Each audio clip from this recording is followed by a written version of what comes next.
This episode contains details involving the murder of a young child and may be distressing for some. Listener discretion is advised.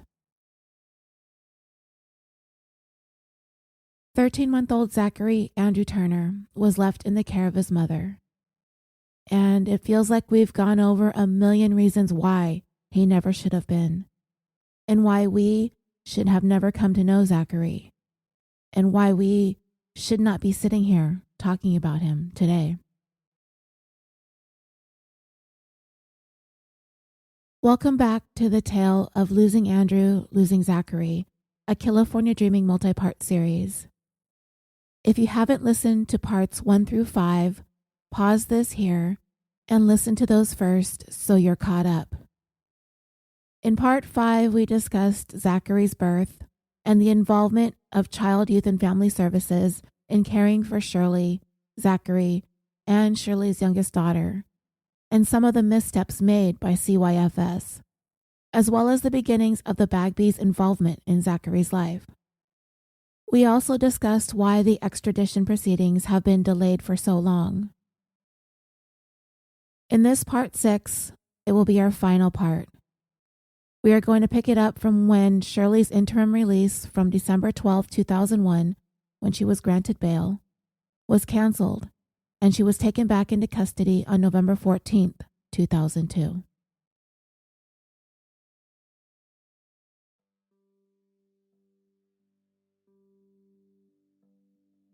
Shirley Turner was escorted back into custody on November 14, 2002, from the Newfoundland Supreme Court and held overnight in St. John's. The following day, on November 15, 2002, she was brought by the Royal Newfoundland Constabulary to the Clarenville Correctional Center for Women, a 2-hour drive from St. John's, and she would remain there imprisoned until January 7, 2003. Shirley had 30 days to appeal the extradition committal order, and she was entitled to apply for a judicial interim release pending her appeal. So now that Shirley was back into custody, the most important issue that arose was a plan for Zachary's future care. Enter into the picture Mr. and Mrs. Bagby. To address this issue, Kathleen and David Bagby made a further application in their parenting proceeding before the family court, and this resulted in a further consent order that was approved on November 21, 2002. It stated that alternate arrangements be negotiated between the Bagbys and Shirley's attorneys. Under this order, the Bagbys assumed primary care of Zachary at their St. John's residence for as long as Shirley was incarcerated. But there were some conditions. The Bagbys would be required to accept one collect call per day from Shirley to discuss Zachary's well-being, and this call would last 10 minutes unless they agreed to speak longer. Shirley was also required to give the Bagbys all the necessary items for Zachary's care, including a crib, bottles, clothing, car seat, playpen, and all of his toys. Mr. and Mrs. Bagby were also required to travel to Clarenville once a week, weather permitting, for one overnight visit. During that visit, Shirley would have as much access to Zachary over the 2-day period as the institution authorities would permit. So in keeping with the institution's rules on such matters, the Bagbys would bring Zachary to the prison and deliver him to Shirley. Also, while Zachary was in the primary care of the Bagbys, a designated person shall visit with them and Zachary for 1 hour per week, and following that 1-hour visit, that person will provide an oral report to Shirley's attorneys and a written report to both Shirley's and the Bagby's attorneys regarding Zachary's well-being. And the Bagbys would be responsible for paying for that designated person for these visits and reports. The Bagbys were prohibited from removing Zachary anywhere beyond Clarenville without Shirley's consent or a court order. On November 15, 2002, a suicide assessment on Shirley was conducted at the correctional facility during an interview upon admission into the prison. The following information was noted. Shirley had previously attempted suicide in 1999 in Pennsylvania. She had been treated by a psychiatrist in St. John's in 1998 and in 1999, and another one in 2001. Shirley was asked if she had experienced a significant loss within the last 6 months, and she stated that she suffered the loss of a good friend, although nobody was able to identify who this good friend may have been. Although Shirley did not think that she was contemplating or was expressing the intent to commit suicide, the interviewer noted that she was currently very distraught, but denied having a plan for suicide. It was concluded that Shirley appeared emotionally upset over her current situation and that she be placed in a cell where she could be observed as a precaution. She was ordered a prescription of Ativan, which is a sedative, but all other medications were to be discontinued, including the ones prescribed by Dr. Doucette. And that prescribing doctor agreed to meet with Shirley, which was arranged for on November 28, 2002. However, on November 27th, Shirley was placed on suicide watch. There were a series of events that prompted the implementation of this watch. At around 7 p.m. that afternoon of November 27th, the staff noticed some tension between inmates in the area where they hang out together during the day. There were about 7 inmates, and one of them complained to a correctional center staff about Shirley's behavior. So she was spoken to about this. Staff were directed to keep an eye on the situation. Around 10:30 that night, the staff was alerted to a disturbance in the multipurpose room involving Shirley and another inmate. Following an investigation into that, Shirley stated that she didn't mean what she said to the other inmates that evening. She was escorted back into her cell and locked in. The other inmates were interviewed, and a report was generated that stated most of the other inmates were very upset and some were afraid of Shirley. Shirley herself was noted to be upset as well and in her cell and crying. So considering the disturbance and the information gathered from and about Shirley, the center decided to place her on a precautionary suicide watch, though they did not implement constant watch over her. Instead, she was on 15-minute increments. This also prompted a lockdown for all the other inmates during the evenings over the course of 2 nights, and Shirley herself was kept on lockdown while everyone else ate breakfast. Then everyone else would be placed back on lockdown while Shirley was given breakfast alone, which she did not eat. The same went for medication time, lunch, and dinner times. Shirley was reprimanded for her behavior on November 28th and was told that any more problems in the future would result in her losing some, if not all, of her privileges. Shirley continued to be separated from the rest of the inmates until the morning of November 29th, 2002, at which time the lockdown ended. Shirley's 15-minute suicide watch was reduced to 30 minutes, and the lights in her cell were kept on all day and all night for 41 days until Shirley was escorted from the center on the morning of January 7th, 2003. And during that time span, suicide watch observations were made on Shirley nearly 2,000 times. The psychiatrist who consulted with Shirley on November 28, 2002, noted that she had some ongoing suicidal thoughts, but claimed that she had no plans or intent to commit suicide. He agreed with Dr. Doucette's diagnosis that Shirley suffered from an adjustment disorder and concluded that she had mild suicidal ideation and does not appear to be mentally ill. There were no indications for medications. Her prescription for the antidepressant Celexa and sedative Ativan would be halted. And from that point forward, Shirley would be kept on a moderate suicide watch as the risk was not considered high. On November 29th, Shirley told a staff member at the correctional center about her depression, stress, and suicide attempts. On December 6th, an inmate reported to a staff member that Shirley had told her and another inmate that she felt like hanging herself in her cell.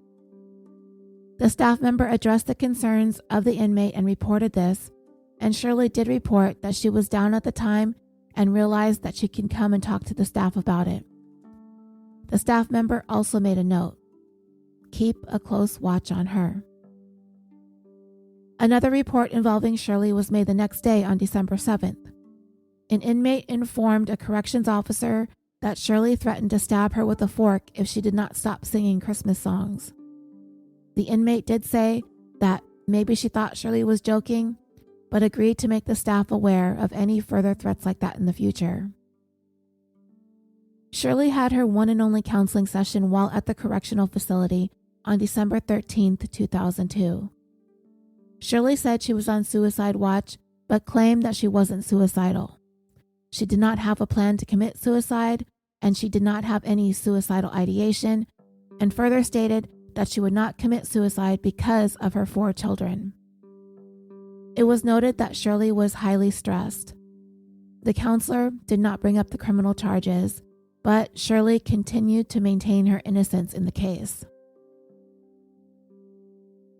By December 17, 2002, Shirley's conduct at the correctional facility prompted a staff member to speak to her about her attention-seeking, disruptive behavior. The staff was told if Shirley continues to disrupt while you're speaking, escort her to a cell for a timeout. She is in need of an attitude adjustment. No other such conduct by Shirley was reported. The facility doctor who met with Shirley on November 15th, 22nd, 29th, December 5th, 15th, 28th, and January 3rd did not identify any basis for providing Shirley with any special medical treatment as a result of any of his visits. Shirley was met with a psychiatrist on January 2nd, 2003. It was noted that Shirley appeared to be more optimistic about her legal situation, but did not say anything specific about why and seemed to be doing well. But the doctor noted that Shirley may be setting herself up for a fall and felt that at best that Shirley continued to be on moderate suicidal precautions every 30 minutes, 24 hours a day. On January 7, 2003, Shirley was brought back to the Royal Newfoundland Constabulary in St. John's for a court appearance the following day on the 8th. The suicide checks were halted. The appellate judge, Gail Welsh, agreed to release Shirley for a second time and to reunite her with Zachary. While the charges Shirley was facing were violent and serious, the judge said that it was not directed at the public at large, and there was no indication of a psychological disorder that would give concern about potential harm to the public in general. The judge also cited Shirley's right to be presumed innocent until proven guilty. And with that, Shirley Turner would be free again, and Zachary Turner would be placed back into her primary care. And now, the clock was ticking. It should be noted that nothing was implemented in terms of suicide surveillance or counseling of Shirley as it had been while she was in the correctional facility. And unless she consented to it, none would be provided while she was free. And the returning of Zachary into the care of a woman who required around-the-clock suicide watch and mental health services while incarcerated is incredibly troubling. It seemed Shirley's capacity for parenting had not even been taken into consideration. It should also be noted that in the short time Zachary was in the Bagby's primary care, the care they provided was beyond excellent. Zachary lived with them in a place they rented in St. John's, and from there, they faithfully and dutifully fulfilled their obligations to bring Zachary every week to make that 2-hour overnight drive to Clarenville to visit with his mother. They stayed at a nearby hotel at their own expense, on their own time, in a prison environment, thousands of miles away from their support system of family and friends back in California. And through all of it, Mr. and Mrs. Bagby conducted themselves with grace and kindness and mercy, unlike that shown to their only son by this woman. They would bring Zachary into the prison for a visit for 2 hours with Shirley. Then they would come back in the afternoon for another 2-hour visit. Then they'd be back in the morning for another visit. The Bagbys were present during each visit, as were staff from the correctional facility. Obviously, the Bagbys' willingness to facilitate Shirley's visit with Zachary were far different than Shirley's resistance to allowing them access to Zachary. Shirley was visited only a couple of times by her oldest son and her younger daughter, and these trips were paid for by the John Howard Society, a nonprofit that works towards prison reform in Canada. Shirley's oldest daughter, I believe, visited at least once, possibly twice. Shirley made a request that all of her children be brought to see her on December 23rd and 24th, but this request was ultimately denied. Shirley was given approval to be visited by her 3 older children on December 23rd, followed by a separate visit by Zachary on the 24th. But because of staffing issues, she did not see her 3 eldest until the 24th as well, but still separately from Zachary. Shortly after leaving Clarenville Correctional Facility 2 weeks later on January 8th, Shirley told one of her daughters that she was never returning to that correctional facility ever again, and she had no intentions of ever leaving Newfoundland. Of course, we can't expect either of Shirley's daughters to read any deeper into that statement. But for us, it illustrates the planning that Shirley had percolating in her mind. For now, everyone is just waiting for Canada's Justice Minister to make the final decision as to whether or not to surrender Shirley to the United States for trial. And they are not moving quickly at all. There are several reasons why the Minister of Justice may refuse to make the order to surrender Shirley, and all of them needed to be considered. Is the surrender unjust or oppressive, having regard to all the relevant circumstances? Is the request for the extradition for the purpose of prosecuting a person because of their race, religion, nationality, ethnic origin, language, color, political opinion, sex, sexual orientation, age, mental or physical disability? Is the evidence presented by the United States entirely circumstantial? Will Shirley receive a fair trial because she will need a public defender and is under the scrutiny of unfavorable media bias? Taken into consideration are Shirley's 4 children and the fact that she is a Canadian citizen who had contributed greatly to her community and can make a valuable contribution to Canadian society as a doctor, teacher, and human being if her surrender were to be refused. Letters were submitted in support of Shirley, that she is a good mother who has made valuable contributions to society. However, the charges Shirley was facing were extremely serious, and nobody is free to avoid prosecution because they are a parent with dependent children. Shirley will have the chance to present her case in a Pennsylvania court, and it is important that Canada not be viewed as a safe haven to fugitives who are fleeing from justice, and that includes its own citizens. Shirley chose to be a resident of the United States, returning only following Andrew Bagby's murder. Canada's treaty and tenets of the legal system should be respected, and if a Canadian citizen chooses to leave Canada behind, then they are subject to the laws and procedures of that foreign country of their choosing. There was also the issue of the death penalty, which prosecutors in the United States have already said they will not seek in Shirley's case. As they are working through the mechanics of the extradition, Shirley is making her play for the extradition to be denied. The appellate justice told Shirley, "I'm assuming you understand the seriousness with which the affidavit was prepared and sworn by you." Shirley said yes, but there are some untruths in that affidavit, specifically the circumstances surrounding her having left the United States in the wake of Andrew's death, about which she was never cross-examined. Shirley argued, "I realize that the alleged crime is horrible and has been described as a violent crime. I also know that I am innocent of that crime that I have been accused of, and that makes a difference in my mind. There has never been any evidence given in court of any violent behavior on my part or psychological disorder, and I don't think attorneys for either Canada or the United States have argued at any of the hearings or judicial interim release hearings. I don't agree with the statement that there is an abundance of evidence, and my appeal is based on it being flimsy circumstantial evidence. The other thing I did not mention in my affidavit, and I just wanted to point out again, when you are considering whether or not I am a danger to the public, or would it not be in the public's best interest to have me released? In late October, I was granted approval for a medical license to practice medicine in this province, and again, I can give that evidence if you want the letter I received from the Newfoundland Medical Board.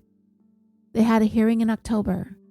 Again, I don't have these letters in Clarenville, but I can get them, and they did a thorough investigation of my medical competence and background before they would approve a license for me, and it was approved.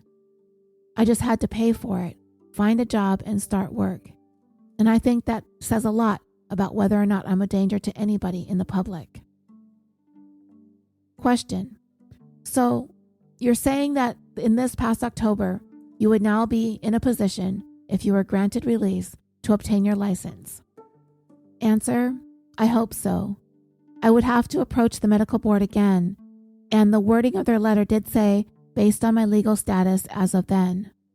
Of course, since then, we've had the ruling on the extradition hearing, and I was committed into custody. Whether or not that changes, I may have to get legal representation to represent myself, even to the medical board, if they again try to refuse the license. It took a long time to get that approval.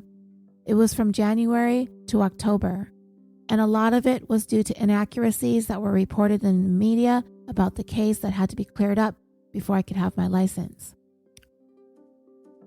Anyway, the long and short of it is that the Court of Appeals ordered Shirley's release on January 9th, 2003, and would have to abide by the same terms as her previous release.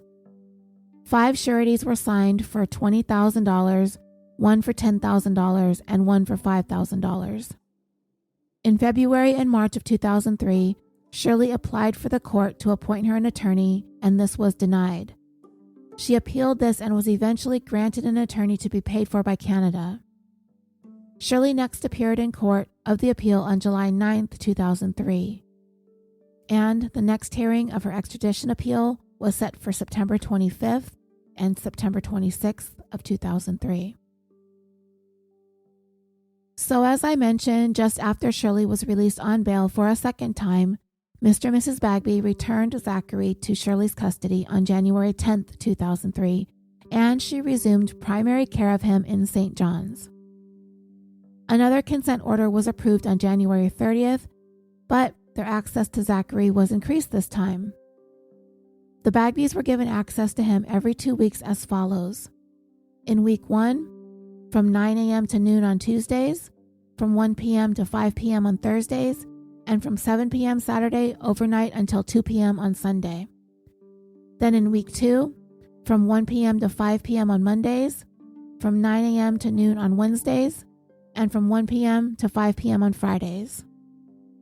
Also, the Bagbys would be permitted to attend any special occasions and/or health-related appointments involving Zachary with Shirley's consent. And in the event that Shirley was taken into custody again, the Bagbys would resume primary care of Zachary. On March 4th, 2003, a court order was made in the Bagbys' case that Andrew was indeed Zachary's biological father. A swab taken from Zachary's mouth was compared to autopsy samples, either blood or tissue, taken from Andrew, and it was determined to be a 99.9941% match. On March 4th, 2003, the Bagbys' attorney sent Shirley's attorney a letter. In it, it was stated, "Because more than 2 months have passed since the most recent interim consent order was agreed to, our clients request more scheduled time with Zachary. Specifically, they request 1 overnight visit in the 2nd week of the fortnightly arrangements for access and are flexible to what night it can be. They also ask that 1 hour be added to each day visit outlined in the consent order. If we do not receive a satisfactory response to our request by April 22, 2003, we have clear instructions from the Bagbys to make an application to United Family Court for increased access. The Bagbys are most perplexed by your client's recent questioning of their trust and honesty. We request clarification as to why this is an issue, some 5 months since they initially began caring for Zachary. This letter also brought up the fact that Shirley had recently mentioned moving to the west coast of Newfoundland, and that they assume that she is aware that such a move would require a change in the current order. Well, nothing ever came of this. Shirley never moved to the west coast, and no changes were made in the Bagby's parenting time. Shirley displayed a little more respect for the Bagby's access to Zachary, however. Shirley's lawyer did respond to her questioning of the Bagby's trust and honesty by saying that the relationship between them was deteriorating in March and April, that Shirley was having difficulty reconciling the content of the statements attributed to the Bagbys in the extradition documents with her own position. Shirley continued to maintain her innocence and disputes the notion that she attempted to flee the jurisdiction in the United States. Also noted, the Bagby statements are contrary to Shirley's position, and she was having difficulty foreseeing Zachary having a stable relationship with both sides in light of their opposing views. The last time there was any correspondence between their attorneys, the Bagby's lawyer wrote that Zachary was thriving despite the incredible circumstances into which he'd been born.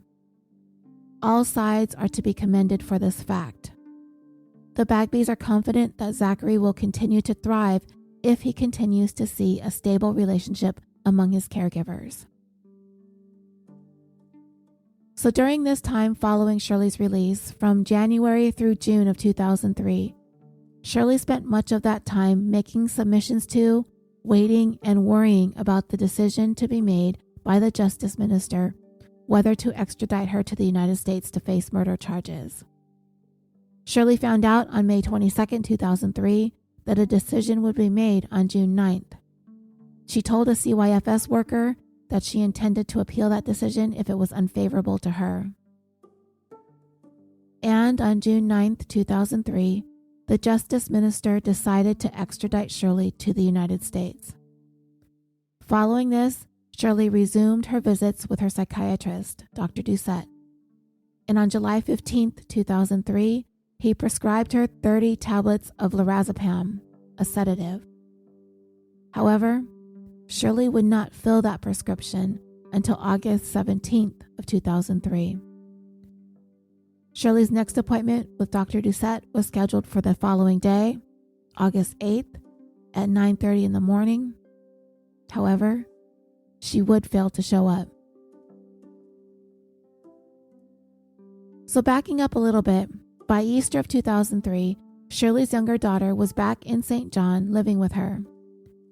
During a home visit on April 25th of 2003, a CYFS social worker noted that the daughter did not want to go back to her dad's and decided to finish school there in St. John's, effectively changing schools 6 times in 1.5 years.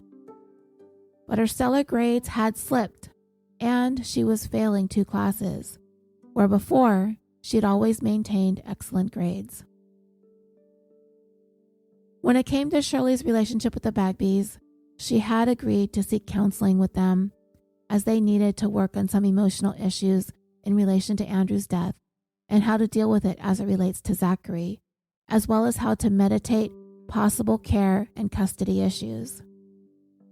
But later that same day, Shirley called the worker back and said that things with the Bagbys had gone off the rails. When the worker visited Shirley at home on April 25th, she explained that the Bagbys were still planning on testifying against her at trial if she was to be extradited to the United States. Shirley said she was beginning to trust the Bagbys because they'd been good to her and Zachary, as well as her younger daughter, but now she realizes that their kindness is only based on the fact that they want Zachary in their care, and it is beneficial for them to be as close to him as possible at this time. Shirley said she questioned the motives of the Bagbys and believed that they wanted her in prison so that they could have Zachary, and is noticing how possessive they are over him. She had even heard them call themselves Mommy and Daddy to Zachary, and is worried about the impact this is going to have on him as he gets older. She also worries about what the Bagbys may say to Zachary about her and about his father. She said she would like to seek counseling with the Bagbys over this. On May 22, 2003, a social worker found out that the Justice Minister intended to announce very soon whether he would surrender Shirley to the United States. The worker noted that Shirley was hoping this would not happen and that she and her attorney have letters from various people involved stating the negative impact that this would have on her and her children. And one of those letters actually came from a board-employed professional providing services for Shirley, her daughter, and Zachary, and was written in this person's private capacity. In it, this person said that it would be better if Shirley was tried in Canada and did not have to be extradited because she is Canadian and the U.S. laws are different, that this wasn't an appeal of Shirley's innocence, but rather a means to help her cope with stress. This worker was asked about guidelines and the capacity of their job when it comes to writing a letter or giving assistance to a client in a private capacity, and the worker stated that they did not think that there were any guidelines, that you can't, but didn't think it was recommended. While the intentions were good, this person should not have written the letter. This person knew nothing of Shirley's background, and the person was not qualified to write about Shirley, and this was something they were providing a service for, which is clearly a conflict of interest. CYFS workers, of course, are approached to write letters for them, but usually it's something like a reference for a potential employer. They are not to be written in order to influence the Justice Minister's decision. And all this points to a much larger conflict of interest involving government employees, and this includes Dr. Doucette's vouching for Shirley by signing on to pay $65,000 of her bail. On June 4, 2006, more troubling details emerged following a visit to Shirley's home by a CYFS social worker. It was reported as such. When I arrived, Shirley Turner appeared to have been crying, and she stated she was feeling very overwhelmed. She said that the younger daughter's behavior over the past few days had been very bad, and that she and the daughter had been in an argument that morning, which resulted in her slapping the daughter across the face twice. Shirley told her that her daughter was yelling and calling her names and refusing to follow the rules at home. And that morning, her daughter called her an idiot. The daughter confirmed privately that her mom slapped her twice in the face with an open hand, though there were no obvious marks. And she stated that her mom locked her out of the house for 10 minutes. The worker said Shirley was spoken to about the physical discipline, but Shirley said that she was not going to tolerate her daughter treating her with disrespect and believed that physical discipline was appropriate in some situations. Shirley was told that there is a zero-tolerance policy when it comes to physical punishment. This incident should have been reported by the CYFS to the Royal Newfoundland Constabulary, but it seems the reason that it wasn't is basically because Shirley self-reported that she slapped the daughter twice, and it didn't seem that the daughter sustained any marks or injuries, and that it was unlikely the constabulary would conclude that this warranted any criminal charges. So I guess in Canada, zero tolerance means zero tolerance maybe, and that special provisions, once again, are always made for Shirley Turner. During a July 22, 2003 home visit, Shirley indicated that she was preparing to move again with Zachary and her youngest daughter. She also said she needed counseling that she wanted the Bagbys to attend to help her decide what future care was best for Zachary if she were extradited to the United States. And in any event, she wanted her daughter to be returned to her dad and to begin school that September to avoid any further instability. Arrangements for counseling were subsequently made for Shirley. 4 months after Zachary was born to the day, on November 18, 2002, Shirley had been incarcerated in Clarenville, and Zachary was living with his paternal grandparents. 9 months later, to the day, on August 18, 2003, Zachary Turner was murdered by his mother. During that 9-month period, the advocate's office made no inquiries about Zachary's rights and interests. They knew from media reports that Zachary's mother was unemployed, living in a single-parent family with Zachary, and had been temporarily incarcerated pending a decision on the extradition. Even a cursory inquiry on the part of the advocate's office would have uncovered that Shirley had more than once attempted suicide, was subject to suicide watch while incarcerated, and was under psychiatric care. Nothing the advocate's office knew prompted a need to know more or raised any concern for Zachary's well-being. As a matter of fact, no effort was made by the office to ascertain whether any advocacy role called for whether Shirley's mental health enabled her to ensure Zachary's rights and interests as an infant, whether state services were being provided to ensure Zachary's mom possessed the capacity to parent him, whether all available information touching on Zachary's welfare was in possession of community, health, and financial state service providers, and whether state providers had any involvement with Zachary at all. The only things the advocate's office did were reactive actions when Shirley contacted them. Shirley was continuing to struggle with what is in Zachary's best interest should she be extradited, despite everyone's opinion and observation that he was well cared for by the Bagbys during his mother's absence. She continued to push for assessments to be made, and the Bagbys have said they have all the intentions of paying for any further assessments. But since that time, the Bagbys had spoken to the Pennsylvania police, and they confirmed that they intended to stand by their statement given to the state troopers during the investigation into their son's murder. Once they confirmed that they were not going to bend, things deteriorated between them and Shirley. So they decided to wait on the assessment. Shirley learned of the Bagby's position and their unwillingness to bend regarding their police statements in relation to their son's murder from correspondences between their lawyer and her lawyer.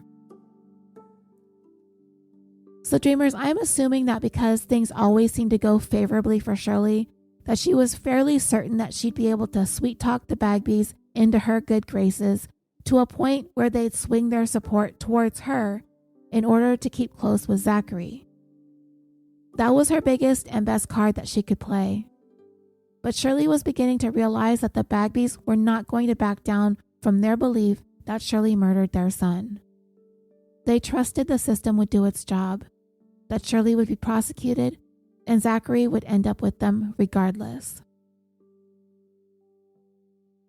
Shirley was also dealing with issues of attachment or lack thereof when it came to Zachary.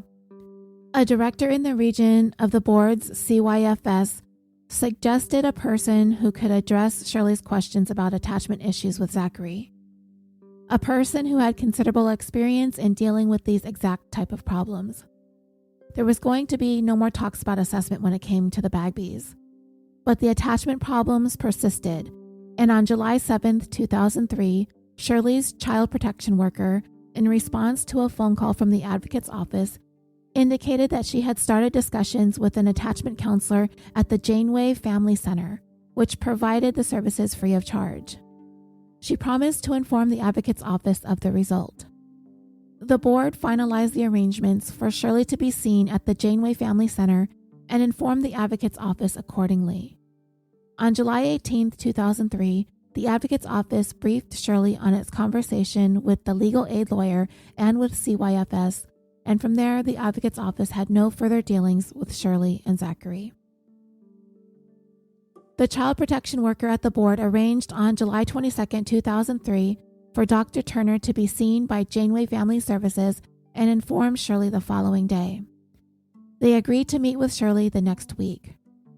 Her first appointment was on July 30, 2003. Janeway Family Services have dealt with some of the most challenging problems facing parents and children relations and attachment, and this includes children of parents who are incarcerated. The Bagbys drove Shirley to this appointment. They arrived early, so they even took a walk around the nearby lake. When it was time for her appointment, Shirley was met by two of their representatives, both of whom were social workers and counselors. Zachary was not present for the initial meeting. It did not take long for them to identify Shirley's concern. Zachary was not adequately attached to her, and it wasn't even coming close in the way that Zachary was responding to Mr. and Mrs. Bagby. And remember, this is a woman who, when available, regularly breastfed Zachary, which is a pivotal attachment and bonding activity. I can't say for sure. I don't know. Maybe we can.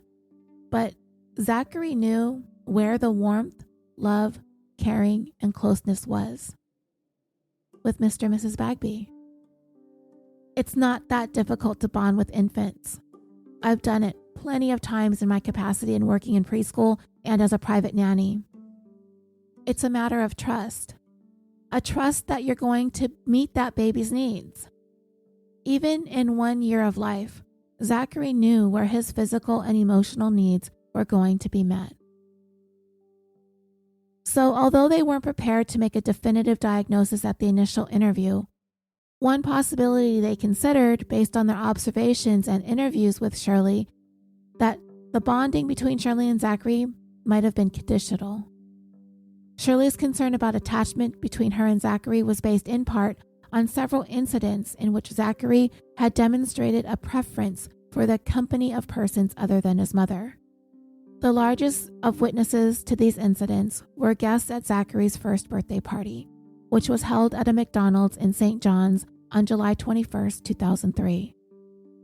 Numerous guests reported that Zachary insisted on being with the Bagbys throughout the party, prompting Shirley to say to them, "You take him. He obviously loves you more than me, so why don't you take him?" Shirley then went to the back of the rented party room to cry and make cell phone calls. And this incident was recorded on video and audio at the party, and it was something that happened previously between Zachary and Shirley. There was evidence that the detachment between Shirley and Zachary commenced at birth, which witnesses regard as unusual considering Zachary's very young age. The initial meeting ended with the counselor scheduling 8 more weekly appointments to take place from September 10th through October 29th, 2003, and they wanted Zachary to attend these meetings as well. Shirley seemed to be happy about the arrangement, but those counselors would never see or hear from Shirley again, and they would never meet Zachary. When Shirley got back into the Bagby's car, they waited outside for her. They asked her what she thought of the first meeting, and she said something to the effect that at long last she's found someone who understands her as a mother whose child's father has left him. That must have been like Shirley twisting the knife after she's stuck it into the Bagbys. Whose father has left him? What nerve, huh? After that initial meeting, Shirley began making arrangements for what would be her final residential move. Dreamers, for a woman like Shirley, a woman who obviously cannot handle the rejection of men, the rejection coming from her own infant son must have been next level for her. I don't think anyone could have predicted what the outcome was going to be, but if anyone saw a pattern forming, the last person to reject Shirley ended up with 5 bullets in him. Now, the child he fathered with the woman accused of putting those 5 bullets in him is now rejecting her. What would be the logical progression of things? Like I said, it's impossible to have seen what was to come. We have the benefit of hindsight, but there were so many more red flags. I was recently watching the Steve Harvey show, and I heard him say, "When you see too many red flags, y'all need to put them together, make a cape, and fly the hell out of there." And I couldn't agree more.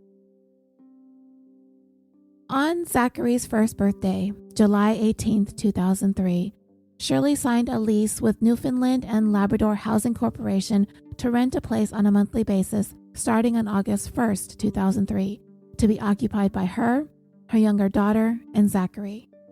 She moved in as scheduled. After Shirley's meeting with Janeway Family Services, she had one more contact with St. John's CYFS. That contact was a home visit on August 5th, 2003 by a CYFS social worker at her new place. She wanted that worker to contact the Bagbys to attempt to persuade them to participate with her in a future scheduled counseling session, which Shirley had scheduled with Janeway. But most of Shirley's conversation during this visit focused on a media appearance that Shirley had agreed to make. She stated that she was going to be interviewed for a TV show called 48 Hours, which will be shown on CBS.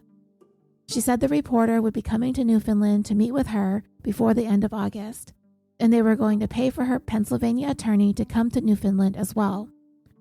The social worker asked Shirley what the purpose of the interview was for, and Shirley explained that she wanted an opportunity to talk about this experience and explain the situation from her point of view, and that she wanted to talk about her innocence and how Canada's legal aid was refusing to help her. Shirley stated that CBS was not giving her any financial compensation for her interview, but other TV shows and media companies may pay for her story if she's found not guilty after a trial.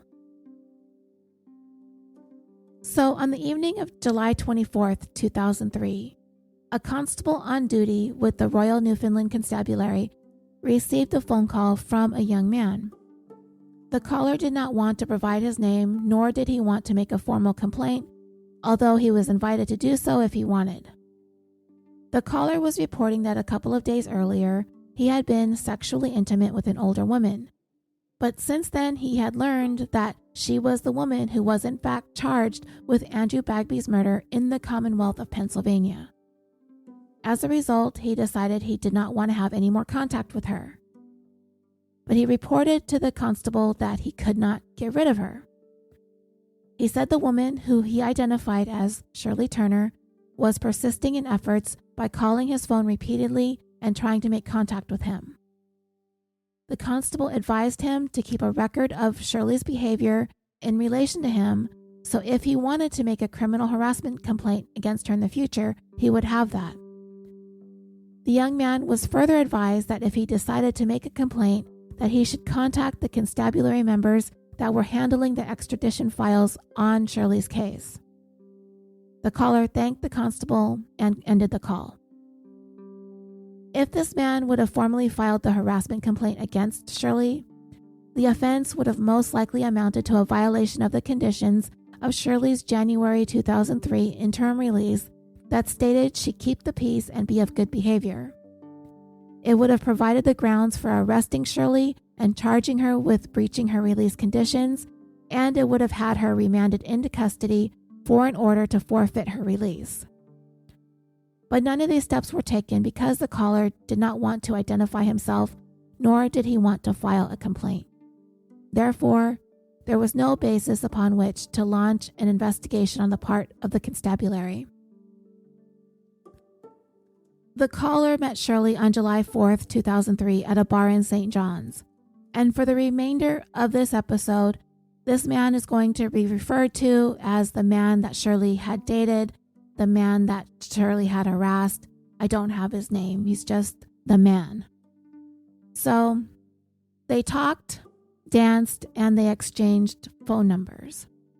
The following day, the man called Shirley and made a date for July 6th. They had dinner, and following that, they were sexually intimate.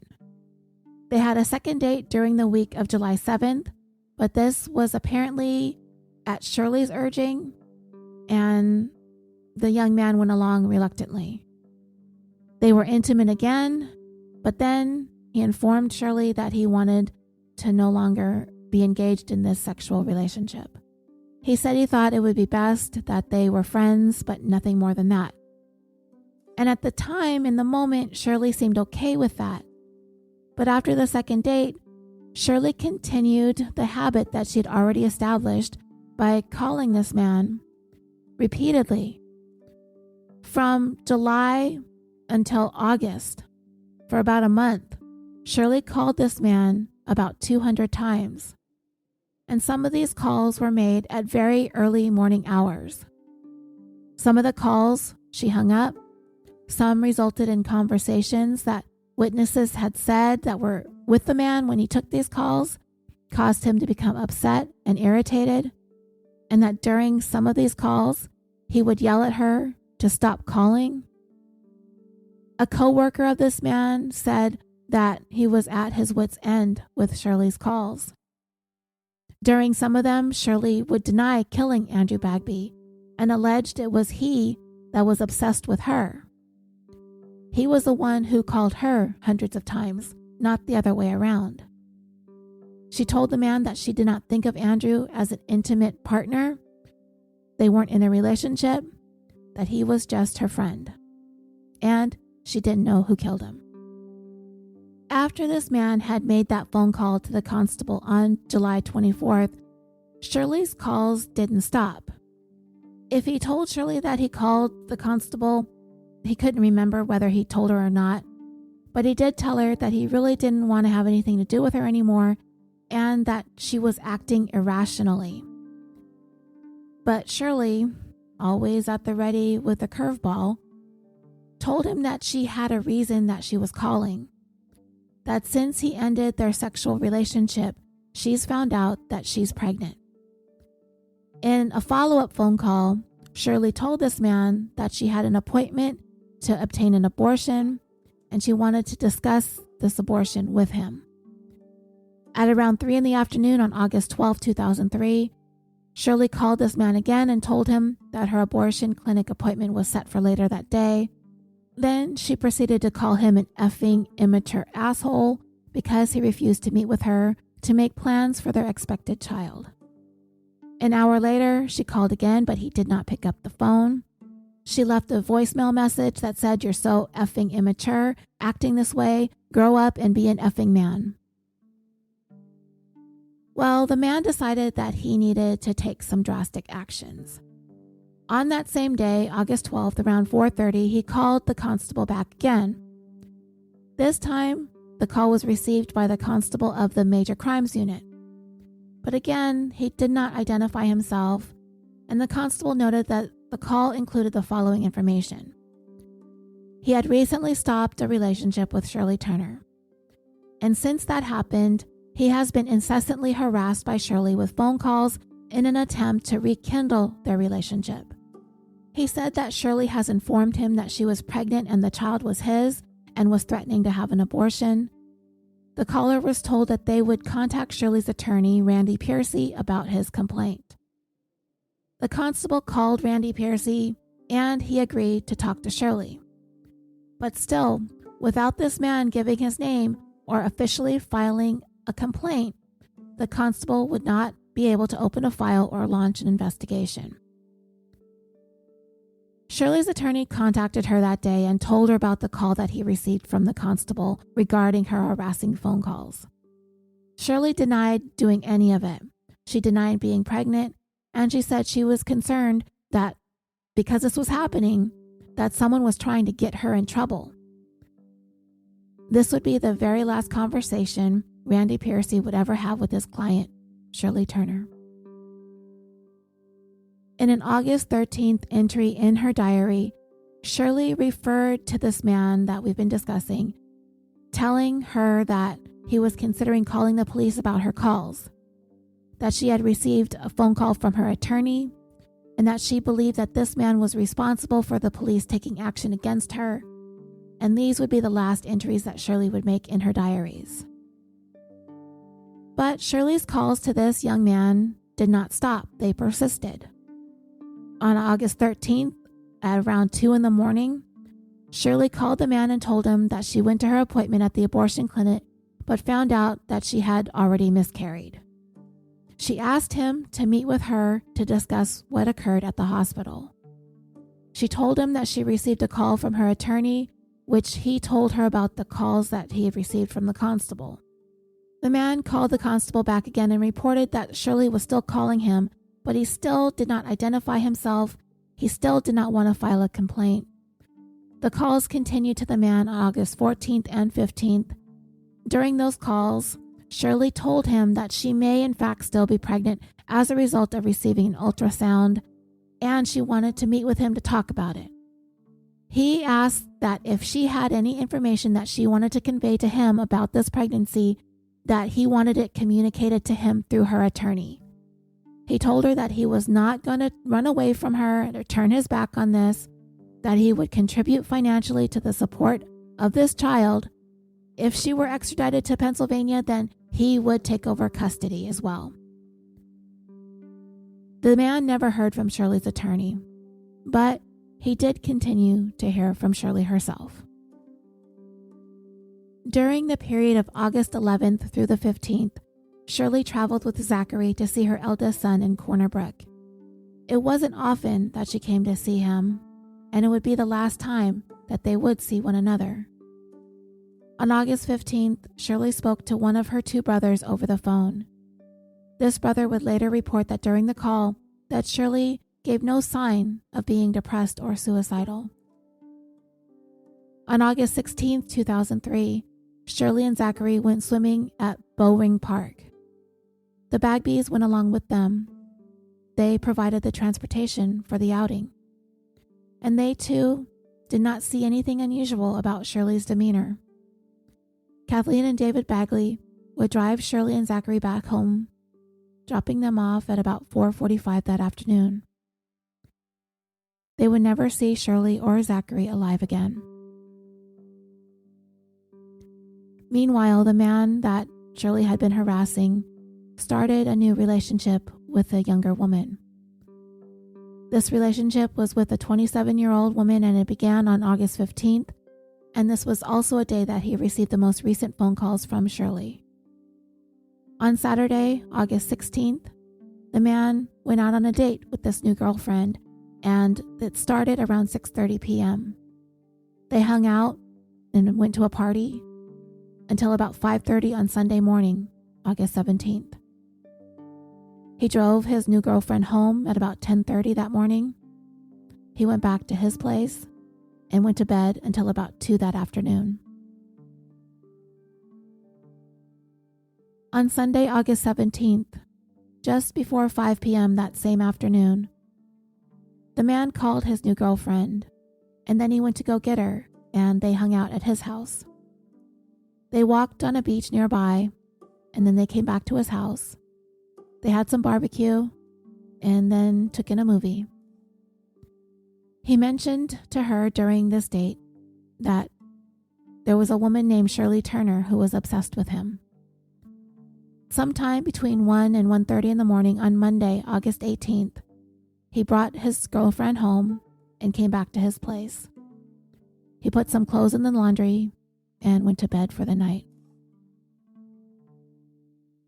What that man was unaware of was that 2 other people had walked on the beach and visited his house on August 17th and 18th of 2003. Those 2 people were Shirley and Zachary. That Sunday, the 17th, had started with Shirley and her son waking up on the shared second story of their home. Shirley spent the day writing letters and making phone calls. She visited a friend and she ran some errands. Shirley had penned several letters on and during the 3 weeks leading up to August 17th. One of those letters was to her son, and it was dated July 30th. Another one of those letters was to her son's girlfriend, and it was dated August 7th. There was an undated letter that was addressed to her younger daughter, who was by then living with her dad. There was yet another letter dated August 16th that was addressed to one of Shirley's brothers, and another undated letter to her older daughter, and one dated June 30th, also to her oldest daughter. The letters did not contain all that much information that gave anything worthwhile for the investigation into Shirley. But the letters to her son and older daughter were filled with the prospect of being extradited to Pennsylvania. The letter that was dated for June 30th to her older daughter was never mailed, but when she talked to her daughter on the phone on August 17th, Shirley was repeatedly reminding her that she loved her and that she had mailed her a letter. Shirley told her daughter that she had been writing all day and when she gets the letter, she will understand why. Shirley did read that June 30th letter to her daughter over the phone, in which she asked her daughter to look after Zachary if she were extradited. The daughter asked her mom why she wasn't as talkative as she normally was, and Shirley explained that she was bothered by the fact that there was this young man that she had met, and he was not being very nice to her, and it was causing her a lot of distress. She told her daughter that she was going to go out for a drive with Zachary, but she would be okay. She would be fine as long as Zachary was with her. In previous conversations with Shirley, she had told her daughter that she didn't know if she could trust the Bagbys with her son. But in the August 17th phone call, she told her daughter that she planned to try and get along with them because they showed so much love for Zachary. Just before noon on that day of August 17th, Shirley left her home with Zachary in her older son's car. She first went to a fast food restaurant where she got Zachary some chicken nuggets and fries. And then she went to that home of her friends who had often attempted to advocate for Shirley's behalf from time to time, along with her husband.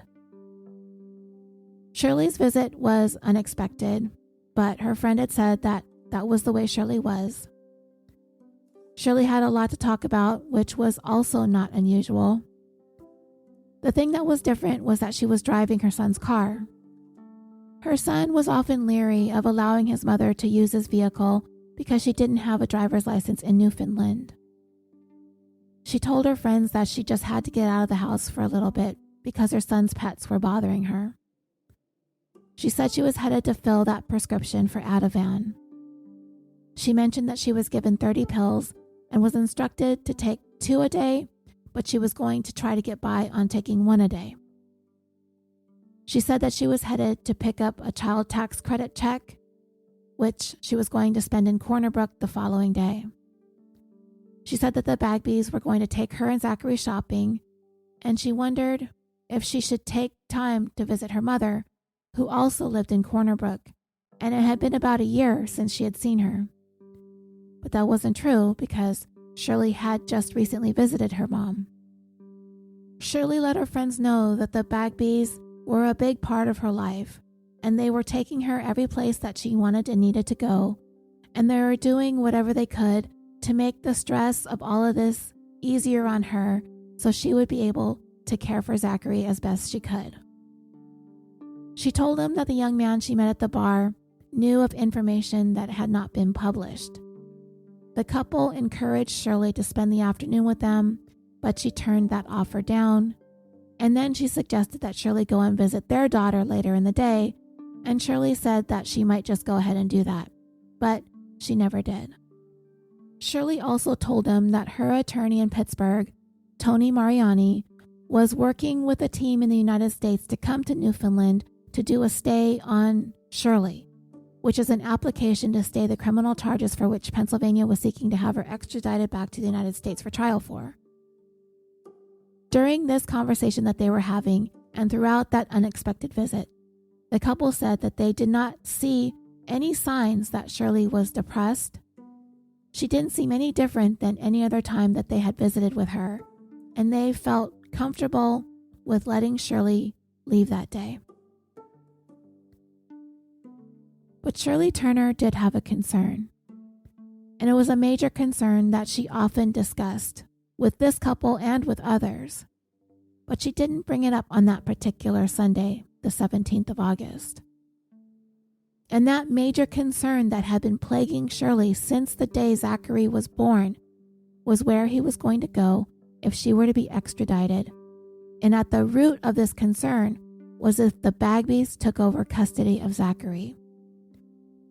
She constantly had this fear that Zachary would grow up with a warped perception of his mother, because the Bagbys would not be able to hide their hatred and disdain for her. She was afraid that Zachary would grow up hating her too. She was afraid that she would be sentenced to death. But she also knew that it was possible she could be sentenced to life in prison and get out when Zachary was around 25. And if the Bagbys did things the way that she wanted them to be done, she would get out and be able to pick back up her relationship with Zachary then, because they would bring him back and forth to the prison to see her. But Shirley came to the realization that that probably wasn't going to happen. Shirley's friends said that when she left their house that day, she seemed as happy as could be. But a strange thing that she did do was bring them this yellow candle. And reflecting back on that, they think it was Shirley's way of telling them that they were her very good friends and that she was saying goodbye. Shirley left their home a little after 1 that afternoon of August 17th. From there, Shirley drove with Zachary to her previous residence, where she had told someone there that she was expecting a check, that she would come back to pick it up. And from there, Shirley went to the pharmacy and filled the Ativan prescription that Dr. Doucette had written for her a month earlier on July 15th. After that, Shirley and Zachary went home. Shirley spoke to another friend on the phone that afternoon, and to that friend, everything seemed to be okay. And for much of the rest of the afternoon, it seems that Shirley spent that time writing more letters. On the evening of August 17th at around 10:30, Shirley's friend that she had spoken to earlier in the day called her, and Shirley's son took a message to have Shirley call her back. By 11 o'clock that night, both Zachary and Shirley were upstairs in their bedroom that they shared. Shirley's older son was getting ready for bed as well. He was scheduled to go to work next day at a cafe in downtown St. John's. His girlfriend was watching TV. Shirley's older son spoke to her around 11 p.m., and he too felt as though everything was okay, and she made no mention that she was needing to go anywhere that night. Shirley's son's girlfriend spoke to Shirley at 11:38 p.m. Shirley returned the phone call from about an hour earlier, and that call was later established to have been made from a landline at Shirley's residence. But there was something quite weird about it. When Shirley called her friend back, she wasn't there, or she didn't pick up. But the girlfriend's voice message manager recorded this call. And in speaking to the message manager, Shirley said that she was at the home of the man that she had met at the bar. She said she was in the bathroom at the time that she was making that phone call. She said that Zachary was with her and he was asleep. She said that she planned to stay at this man's house overnight. She said that they were working on their relationship and talking things out, and that they had some interesting and surprising things to tell her, but she couldn't talk then. She would call again later the next day. Whatever Shirley said on that message were all complete figments of her imagination. Shirley wasn't at the man's house. She wasn't staying the night. They were not working things out. Zachary wasn't with her there. Shirley made a couple of more phone calls that night, but was unable to get a hold of any of the persons that she tried to call.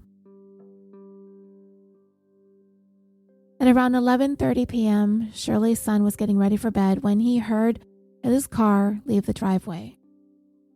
He came to find that his mom had left the home with Zachary. He thought that she was going to the store, but he also thought that it was weird that she would take Zachary with her at that time of night. The last person to see Zachary alive was her son's girlfriend when she watched Shirley leaving the home with Zachary in her arms. It was not an uncommon thing for Shirley to take Zachary out for a drive at night. When he wasn't feeling well, or he wasn't sleeping well, or he was being fussy, she would drive around with Zachary in the car to get him calmed down. But on this particular night, Zachary wasn't acting fussy. As a matter of fact, Shirley had woken him up from his sleep, and that is when he began to cry. The son's girlfriend thought it was really weird for her to be taking Zachary when he was sound asleep. She saw the two of them leave with no explanation as to what was going on. And from there, the girlfriend went to bed. The next known person to have seen Shirley alive was an employee at Perrin's guest home near Conception Bay, which is a private care facility for seniors, at approximately 12:45 in the morning on August 18, 2003.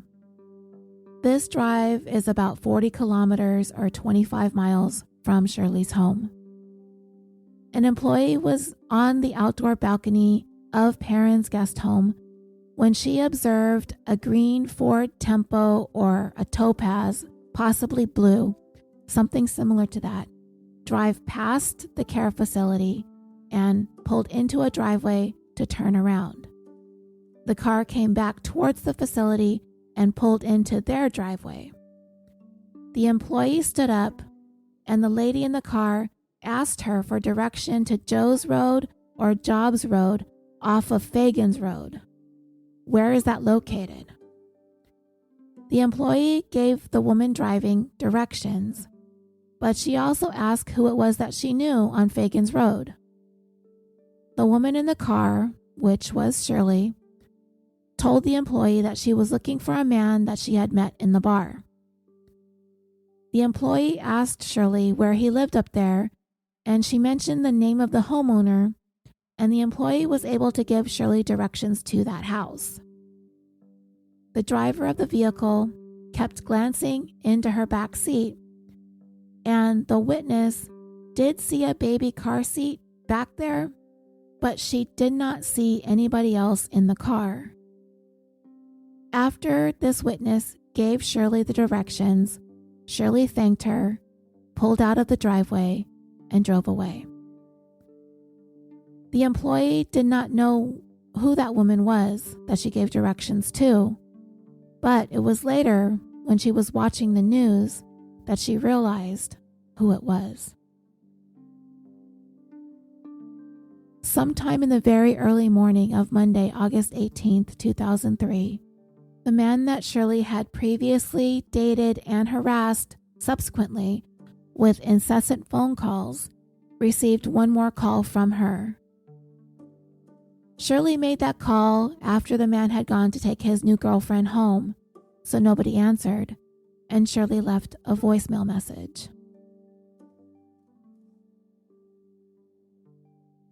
The weather along the North Atlantic coast in the early morning hours of August 18th, 2003 was overcast with thunderstorms.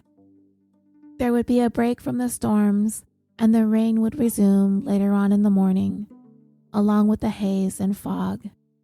But all through the night, it was damp and drizzly, and sometimes the rain fell hard. The temperature was 20 degrees Celsius or 68 degrees Fahrenheit.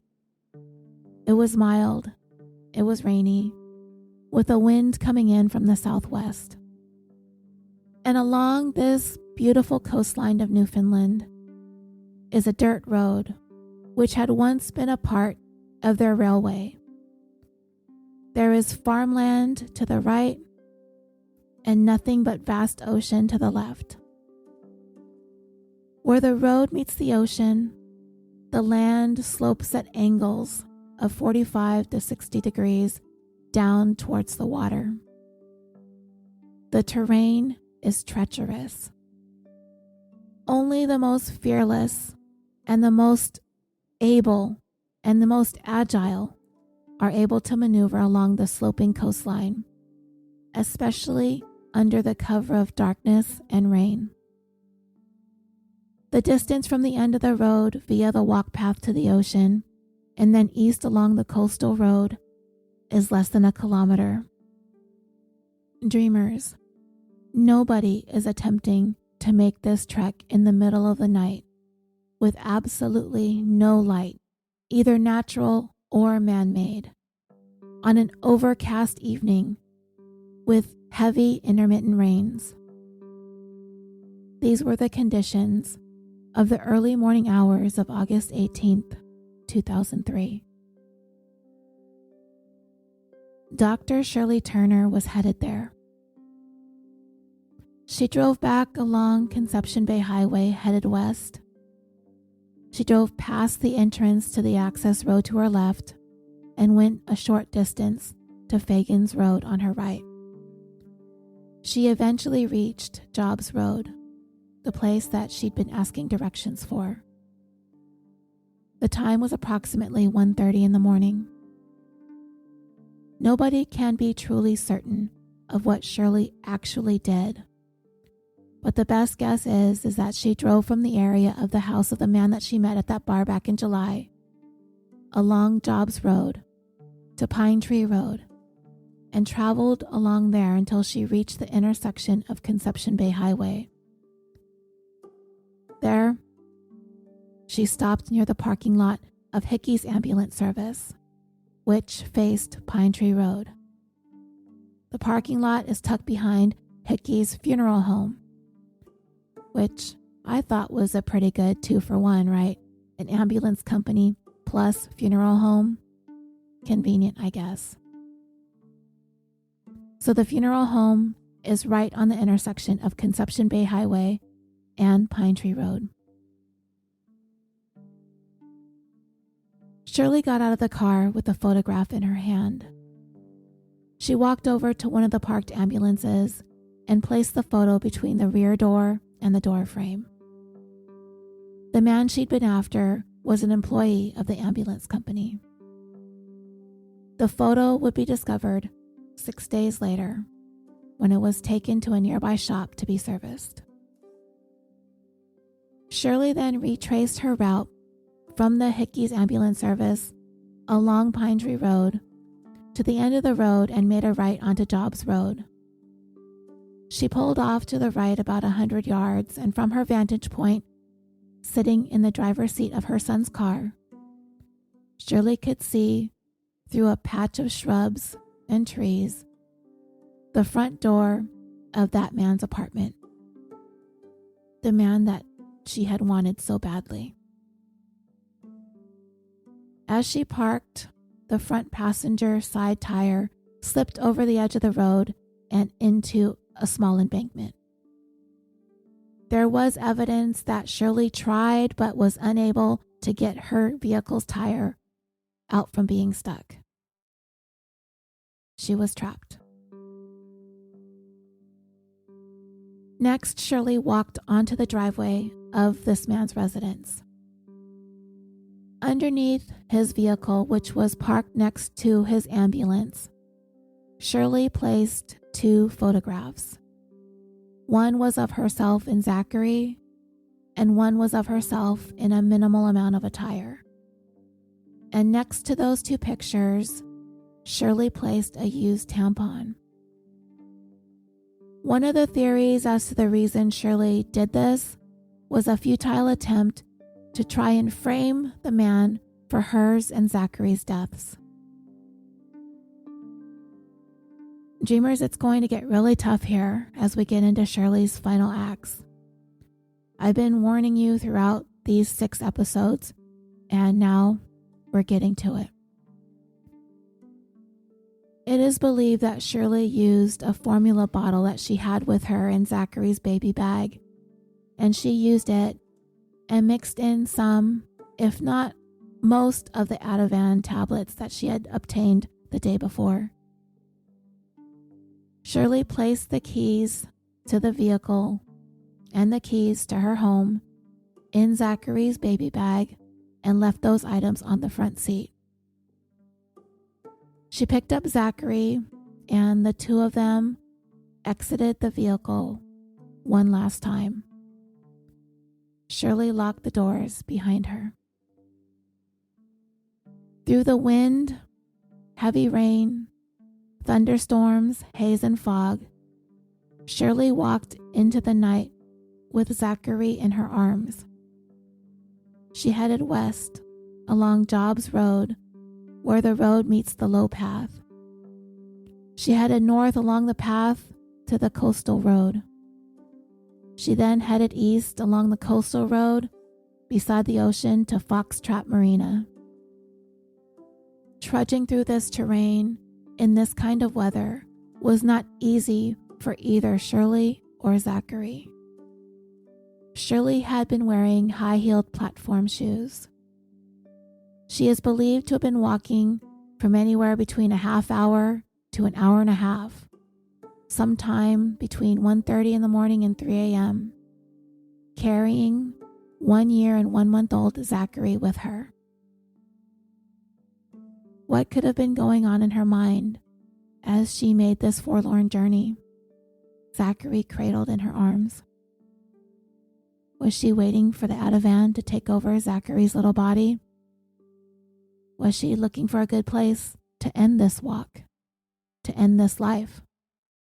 Was she searching for the right spot for them to enter the North Atlantic together? We just don't know. The coastal road ends at Foxtrot Marina. This is where the land meets the ocean. The wharf forms part of the basin and houses a collection of structures, and among them is a small cabin or a shed, but I'll call it a cabin. And in this cabin was a person whose job it was to watch over the craft moored in the marina overnight.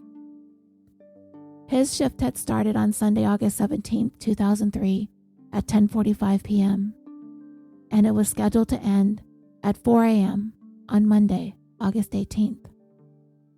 To pass the time, this man listens to music, either his CDs or the radio, sometimes both. Late into this shift, between 2:30 and 3 in the morning, the rain started coming down hard. And then from inside his little cabin, he heard something remarkable and unexpected. Crying. The crying of a baby. And along with those cries, he heard footsteps. And these sounds were coming from behind his cabin.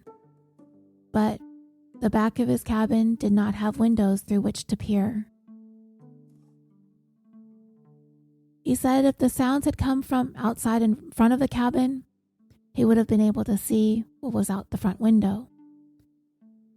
He paused his CD player to go outside and check around. He didn't have his CD playing too loudly because he wanted to make sure that he would be able to hear anything outside of the cabin while he was on his shift. He also went and turned down his radio, which again he didn't have on very loud. He turned everything down to make sure of what he was hearing. He went towards the back of the cabin and exited through the side door, and he looked around. He stayed standing close to the cabin. It was very dark and it was raining very heavily. And just after exiting the cabin, he thought that he again heard the sounds of a baby crying and those footsteps. He glanced over in the directions that he had heard the crying come from, but the crying had stopped. It was coming from an area behind his cabin. And when he looked, he saw a person. One person. And this person was short. This person was walking near the picnic tables located on a grassy area behind his cabin. This person appeared to be on the path which used to be the old railway, and this path ran beside the picnic tables. All that he could see was that this person was wearing something that appeared to be a white t-shirt. As he stood there and watched, the rain slowly came to a stop. He called out, "Is anybody there?" Nobody answered. The closest he ever got to this person was a couple of meters, and that was when he first came out of his cabin. He looked on as the person slowly walked away. And from where he stood close to the outside of his cabin, along the old railway, out of sight, into the black of night. The old railway ran behind the cabin to the area of the main wharf in the marina, and then that path curves away from the wharf. He was unable to tell if that person was a man or a woman because the person's back was turned to him and it was too dark. He did not see them again, nor did he hear any more crying. Again, there was just nothing. Was this man in the cabin watching over the marina the last person to see and hear Shirley and Zachary alive? Most likely. There was only one place where someone could be certain that they could make their way into the ocean on foot in the dark, rainy night, wearing high-heeled platform shoes, carrying a baby. And that would be at the end of the main wharf of the Foxtrot Marina. To the left would be coastal boulders. To the right would be boats that were docked. The end of the wharf extends 0.2 of a kilometer into the ocean. And it is believed it is from that end of that wharf at about 3 a.m. on Monday, May 18th, 2003, that Shirley Turner, with Zachary Turner strapped to her body, clutching him closely, leapt into the North Atlantic Ocean, murdering Zachary and killing herself.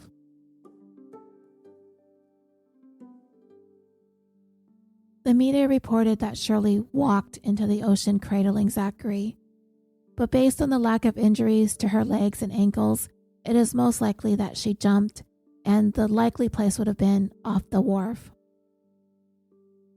It would later be determined, much later, that Zachary had tested positive for the presence of benzodiazepines, specifically lorazepam, which is sold as Ativan.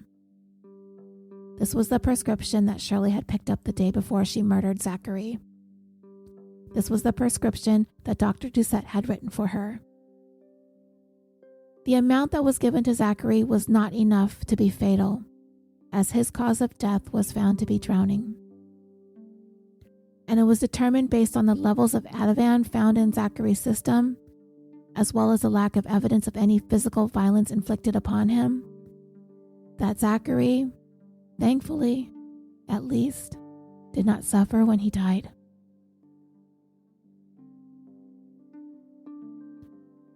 Around 4:30 in the morning on Monday, November 18th, 2003, a guest of the man who Shirley had once dated noticed a blue Topaz or Tempo parked on Jobs Road around the corner from the man's residence. He wasn't all that concerned about it, but he noticed that the vehicle was there earlier. He didn't know whose it was or where the person who owned the vehicle was at, and he didn't see anyone around the vehicle or anything happening around it. When Shirley's oldest son woke up the next morning to get ready for work, he found that his car, his mom, and his baby brother were missing. He called his boss and said that he wasn't going to be able to get to work right away because he didn't have transportation. He then began calling his mother's friends to try and find out what happened to her. He called the home of the couple that Shirley had visited the previous day, but he was told Shirley wasn't there, and they had not seen her since she left that afternoon. He told her that not only was his mom missing, so was his little brother and his car.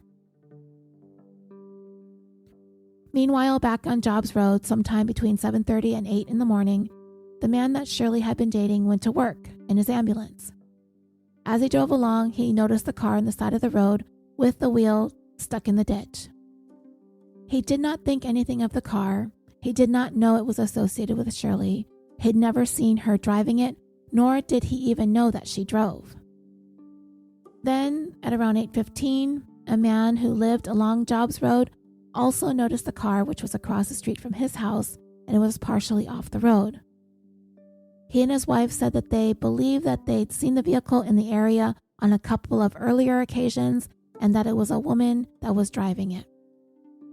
At around 11 a.m., the friend that Shirley had left that strange message for about being at that man's house while he was in the bathroom and got that message and then thought nothing more of it. Well, she decided to try and call Shirley there at his place, but he told her that Shirley wasn't there, she had not been there, and he didn't know where she was. Shirley's son also got a hold of this friend, and of course, she didn't know where Shirley was. She had just been told Shirley wasn't where she said she was the night before. The man that she had once dated confirmed that, and she didn't stay the night. So, unable to find his mom, Shirley's son called the Royal Newfoundland Constabulary at 11:27 a.m. and reported that Shirley and Zachary were missing. Within minutes, by 11:34 a.m., a missing persons investigation was initiated. Investigators assembled, and the investigation was led by Constable Noel Stanford, then a member of the Major Crimes Unit. He had a team of 33 other uniformed and civilian constabulary members and consultants. By 11:58 a.m., a constabulary member was at Shirley Turner's residence. There, her son was talked to and interviewed. He reported that his mother's friend had said that she received a phone call a little more than 12 hours earlier that his mom was staying the night at the home of a man that she had once dated. There was a bit of a mix-up as to who received this call from Shirley, but by 12:55 p.m. it was straightened out, and the constable was on the phone with the correct person. She told him of Shirley's recorded phone message, and this interview would finally reveal to investigators the identity of this man, the man who had called several times complaining of Shirley's harassment. Shirley's son managed to find an alternative means to get to work, and the constables were able to keep in touch with him throughout the day while he was there. At 1:15 p.m., investigators got in touch with the man that Shirley had dated briefly and then subsequently harassed. He stated that no matter what Shirley said in her call to her friend the night before, she did not spend the night at his house. At 2:35 p.m., the man called the constabulary and said that the last contact that he had with Shirley was on August 14th. And because Shirley had called him over 200 times over the course of a month and was harassing him and leaving messages, he was getting close to filing a report to police. He was asked about the missing car, and he said that he saw a vehicle fitting that description off the road near his house. He agreed to meet investigators at the location of the vehicle. Investigators spoke to Dr. Doucette around 3:05 p.m., and that is when they learned that Shirley missed her scheduled appointment with him for that morning. Doucette noted that Shirley never missed an appointment, and if she did, she always called. He noted that Shirley seemed to be coping well and that she was pretty realistic about the charges and the situation that she was in, and she was focused on getting it all settled so she could concentrate on being a mother and a doctor. He requested to be notified if and when they located Shirley. At 3:10 p.m., investigators met with the man that Shirley had dated at the location of the vehicle, and it was concluded to be the one that was driven by Shirley when she left home the previous evening. The car was locked, and they observed Zachary's baby bag on the front seat. They could see his baby bottle, they could see Shirley's purse, and they could see the keys.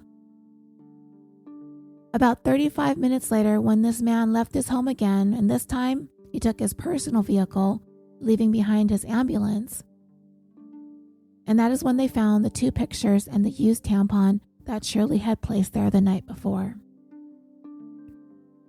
So this investigation was moving along fairly quickly, but it wasn't too long before investigators made a big, huge blunder. When the contents of Shirley's vehicle were being examined and logged, and this included the partially filled bottle of baby formula or milk, for some reason, whoever recorded the item emptied the bottle before logging it in. Of course, most of us know that the contents should have been kept for examination in the lab. It's been a standard procedure, especially when investigating the death of a baby. An analysis of the contents would have allowed for investigators to determine for sure if it was the item that Shirley used to give Zachary the Ativan before murdering him. An extensive search of the area was launched for Shirley and Zachary. Neighbors and potential witnesses were interviewed. Shirley's home was searched for any possible clues as to their whereabouts. Hospitals and ports of exits off of Newfoundland Island were checked. A press release was conducted for the media's assistance, alerting the public to the missing mother and infant.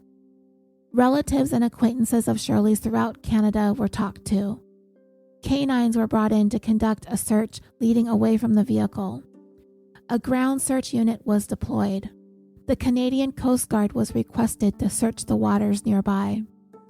Shirley's attorney was notified that she and Zachary were missing.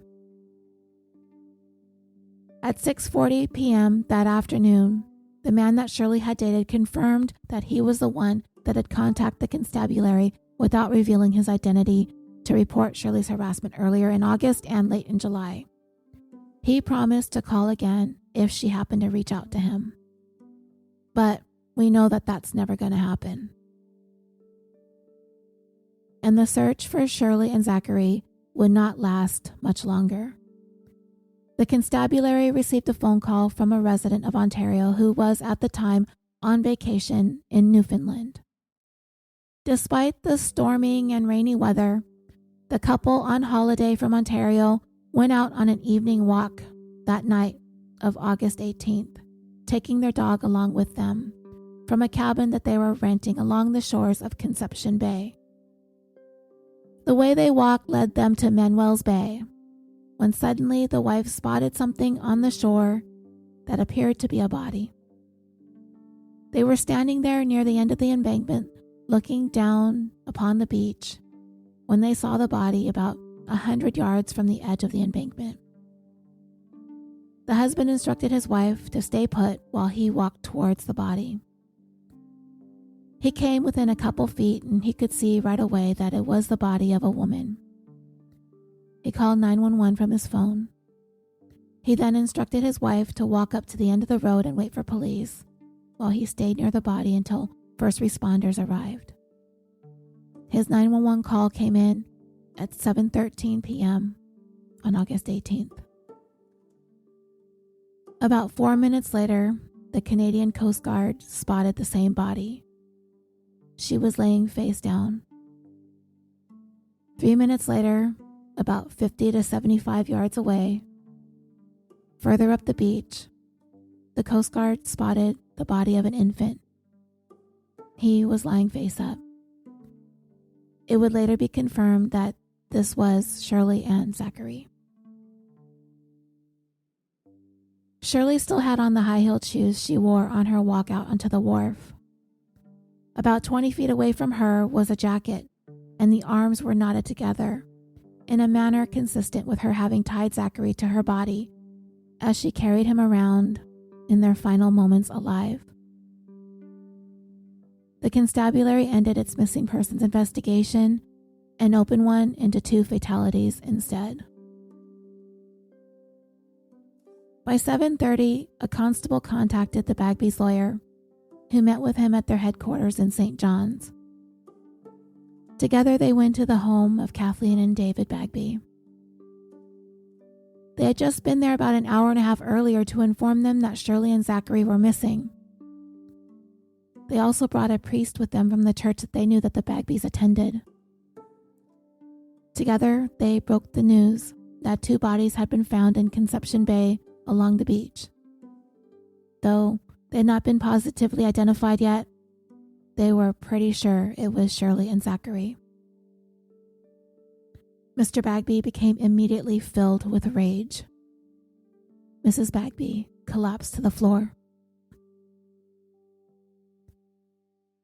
The medical examiner was summoned to the scene, and when his investigation was completed, he instructed that Shirley and Zachary be transported to the morgue, at which they arrived around 10 p.m. that evening.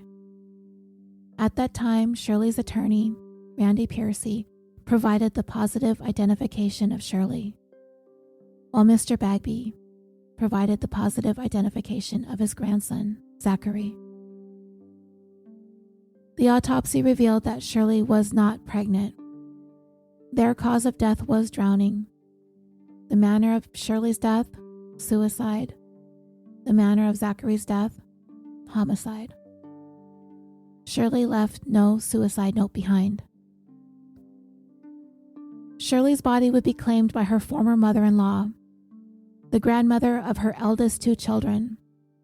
the mother of her first husband, if you recall, way back in the beginning, when Shirley first got married and had her oldest son and then her oldest daughter. She had refused to allow her mother-in-law to have any sort of presence in their lives. Yet she would ultimately have a prominent role in their upbringing. She is the one who stepped forward to take care of Shirley in death.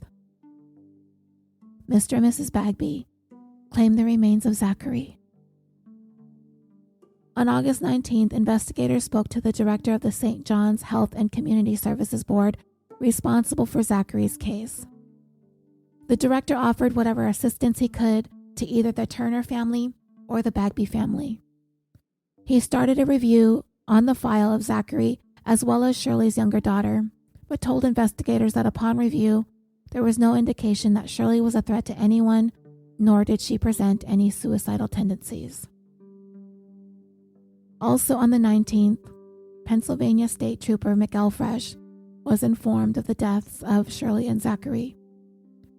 And by the 1st of September of 2003, the constabulary completed its investigation and issued a statement that the Major Crimes Unit are satisfied that there are no other parties involved in this tragedy. But that's debatable. And they also reported that they came to the conclusion that accidental death had been ruled out. The report stated that all evidence supports the conclusion that Shirley Turner was responsible for the homicide of Zachary Turner, and she took her own life by suicide. Shirley Turner, in conversations with her children, other family, and extended family, claimed to the end that she was innocent of Andrew Bagby's murder. In reply to one family member, Shirley Turner stated, "How could you even ask that question?" After a memorial service for Zachary was held at the Anglican Cathedral in St. John's, Zachary's ashes were taken back to California, secured by Mr. and Mrs. Bagby. From there, they sent half the ashes to Shirley's former mother-in-law. Those ashes were placed in Shirley's coffin and buried along with her. Mr. and Mrs. Bagby, so gracious all the way to the very end. On September 9th, 2003, Shirley's attorney appeared before the Court of Appeals to notify the court of her death. Counsel agreed to dispose of the matter. There was an inability to move forward. Shirley Turner's appeals were officially struck. The 2006 report that I have been referencing and quoting throughout this entire series, I have included material from only one of the first 3 volumes here, which was conducted by coroner Peter Markestein. The findings of all the failures was a volume all on its own, and luckily it was somewhat condensed down in one article by the CBC. And the findings were, surprise, surprise, the Newfoundland and Labrador social services system failed Zachary Turner. Nowhere to be found was any type of ongoing assessment of the safety needs of the children, and this includes Zachary's older half-sister, who resided part of the time with Shirley the last year and a half of her life, on and off. Shirley Turner, who had fled to Newfoundland after her estranged ex-boyfriend Andrew Bagby was shot to death in a park in Pennsylvania on November 5th, 2001, was able to be set free on bail by the Newfoundland Supreme Court despite the severity of the charges. She gave birth to Andrew Bagby's son while in the midst of fighting extradition to the United States to stand trial for the murder. About 2.5 months before she killed herself and murdered 13-month-old Zachary at the same time, a judge had cleared the way for her to be sent back to the United States. Markestein found several fundamental flaws in the child protection system that was dealing with the Turner case in the months and weeks leading up to the murder-suicide. He found that Zachary's death could have been prevented, and also found that it was poor communication between officials that were contributing factors when it came to the series of events that triggered the tragic outcome. The entire system was described as being completely out of touch with reality of what was going on with Shirley Turner. And there were two things that were painfully clear. One is that Zachary's death was absolutely preventable, and the other was that Zachary was in his mother's care when he should not have been. It was found that those in charge of Shirley and Zachary's cases were completely functioning under the assumption that Shirley was innocent, as she had not been found guilty of anything. But at the same time, they were exceedingly more concerned about Shirley's welfare, much more than they were for Zachary's. And I would also assume that they assumed Shirley was a loving mother of 4 who would never do anything to harm her own child, which is absolutely one of their biggest mistakes. I went through so much of the first volume of this report, and if you listen to most of it, if not all of this, then you notice that Shirley Turner was frequently asking for and was always accommodated and given help from social workers at every single turn. They bent over backwards for her constantly, along with countless visits that were made on her behalf for her benefit. The system did everything that they could to make sure that Shirley was taken care of, yet had little to no consideration for Zachary's interests. Those were never a priority. Shirley was allowed to control that too. Shirley made demands and her demands were met. It is strongly believed that if the amount of time and resources that were dedicated to Shirley and all of her demands were taken and put towards Zachary instead, if his rights were protected as much as hers, he would be alive today. The one thing Marcus Dean could not really get into was the Bagby's biggest issue of all. How in the world could Shirley be given bail by the Newfoundland Supreme Court, knowing that she was being charged with such a serious crime?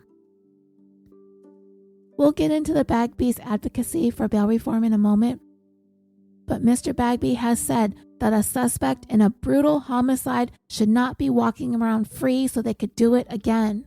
If he said it once, he said it 1,000 times. How is this woman out on bail? All in all, there was a profound lack of accountability within the social services system. People were upset and saddened by Zachary's murder, but there remained a limited sense of accountability in terms of the hierarchy and lines of authority. That the CYFS advocate handling Shirley's case should have suggested an intervention. Somebody needed to step in. And it was clear, simply based on the media attention that this case was getting coming out of Pennsylvania, that something needed to be done to protect Zachary's rights, rather than an all-encompassing protection of Shirley's rights. It was also not difficult to find that there were many documented cases indicating that Shirley had personality and emotional problems, and this included her time in medical school when she was found to be disingenuous, confrontational, manipulative, and unwilling to address negative evaluations of her work performance. There was also documented incidents where Shirley had ingested drugs in either an attempted suicide or what's called a suicidal gesture. And in that note that she left related to that attempt, she wrote in part, "I'm not evil, just sick." And she had been under the care of psychiatrists at least 4 times during the span of her lifetime.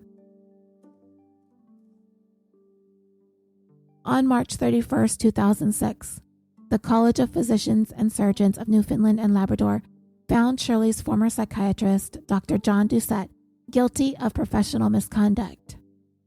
Doucette had only been seeing Shirley for a month when he posted her bail, though he did become acquainted with her back in medical school. He said that Shirley had told him that she couldn't find anyone else that was willing to post up the $65,000 surety, and if he wasn't going to do it, she was going to have to stay in jail. And he knew that she was pregnant, and he did this out of a concern for her well-being, and that was his only reasoning. It was the Bagbys who filed the complaint against Dr. Doucette, and they found that posting bail for his own patient was wrong, and it was adding a dimension to a doctor-patient relationship that should not have existed, that he stepped outside the boundaries of what was a reasonable thing that a physician should do, and completely demonstrated a total lack of judgment. He was ordered to pay $10,000 in fines, and he was forced to undergo psychiatric counseling himself.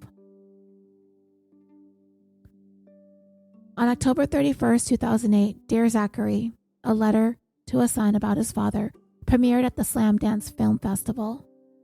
On December 7th, 2008, it premiered on MSNBC. On October 23rd, 2009, Bill C-464, or Zachary's Bill, was introduced for the purpose of strengthening Canadian bail requirements. The law was given royal assent on December 16, 2010, signed into law by Governor General David Johnston. Essentially, it amended the criminal code to refuse bail to those charged with serious crimes when necessary to protect the safety of the public, specifically children under the age of 18. Dreamers, there is so little satisfaction, if any at all, as we reach the end of this tragedy compounded by more tragedy. Kathleen and David Bagby are superhumans to us who have become familiar with their story. Though I wonder how they view themselves in the vast spectrum of heartache and emotion that this story takes us across.